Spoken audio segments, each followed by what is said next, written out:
matudii na hili tatizo, na mzizi wake ni mtu anayeshughulika kupokea hizi ripoti, anatakiwa awajibike, na mtu huyu ni katibu mkuu wa TFF Wilfred Kidao.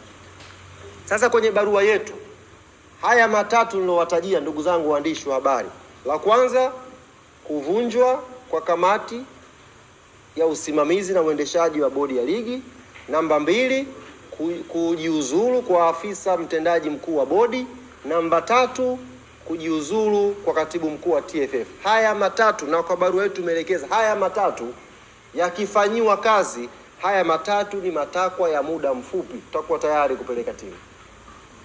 Takwa la 4 tulisema ni uhuru na mageuzi ya kimuundo ya bodi ya ligi, na barua yetu ilikuwa very clear kwamba hili ni jambo tunalitazamia la muda mrefu. Sio kama mnanielewa vizuri.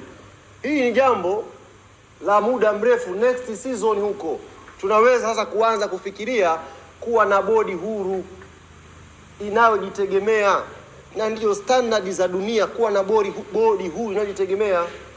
Niwape mfano ndugu zangu waandishi wa habari, kwenye press conference hiyo press alofanya CEO wa bodi ya ligi leo, nyie mlikuwa pale, amezungumza na mnaona namna gani bodi ya ligi haina power. Kazungumza, mlikuwa mnasikia namna gani amesema kuna chombo cha juu cha kuahirisha mechi,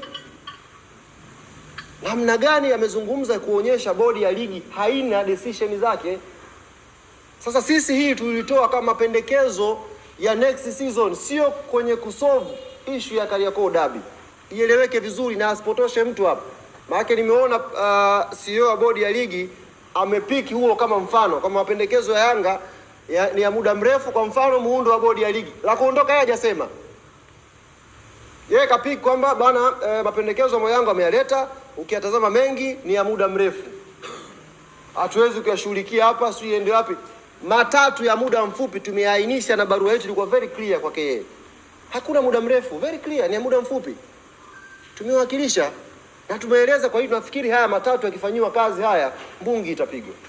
Sasa niwaambie ndugu zangu waandishi wa habari, kama haya matatu hayatafanywa kazi, kama kamati ya uendeshaji ya ligi haitavunjwa na hawatajiuzuru, kama afisa mtendaji mkuu wa bodi hatajiuzuru, kama katibu mkuu wa TFF hatajiuzuru, klabu yetu ya Young Africans msimamo wake ni huu: hatutashiriki mechi namba 184, hatutacheza mechi zilizobaki za ligi msimu huu, 2 zilizobaki. Klabu yetu haitashiriki pia ligi kuu msimu ujao. Yaani sio kwamba ni hapa. Hatutacheza mechi namba 184, hatutacheza viporo viwili vya ligi vilivyobaki, hizo mechi 2 za ligi, na hatutashiriki rasmi ligi kuu msimu ujao. Taratibu nyingine zote zinaendelea kwa kamati tendaji. Tutakwenda wapi, tutafanya nini, tunajua cha kufanya. Na nitumie fursa hii kuwaambia wote ambao mnafikiri kwamba tunafanya mzaha, ndugu zangu, kwenye hili we are more than serious. Tuko serious zaidi ya mnavyodhani, zaidi ya mnavyofikiria. Na kama yuko mmoja wao pengine anakaa na kuwadanganya kwamba kuna pointi ya Yanga itapunguzwa, ndugu zanguni, huyo mtu aache hayo mawazo mara moja.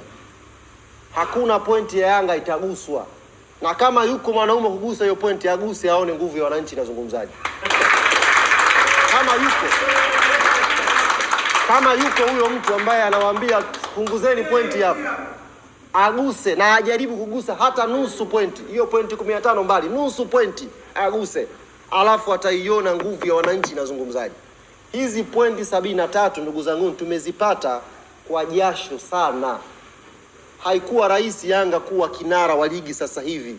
Kuna jasho limemwagika, kuna fedha imetoka hapo, watu wameingia gharama, watu wamepata shida, wameacha familia zao kusafiri umbali mrefu kuisupport hii timu. Alafu ukae na tai useme na kata pointi. Jaribu kugusa pointi moja ya Yanga Afrika.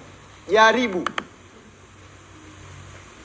Na niongezee hapa, tuonyeshe kwamba we are very serious kwenye hili.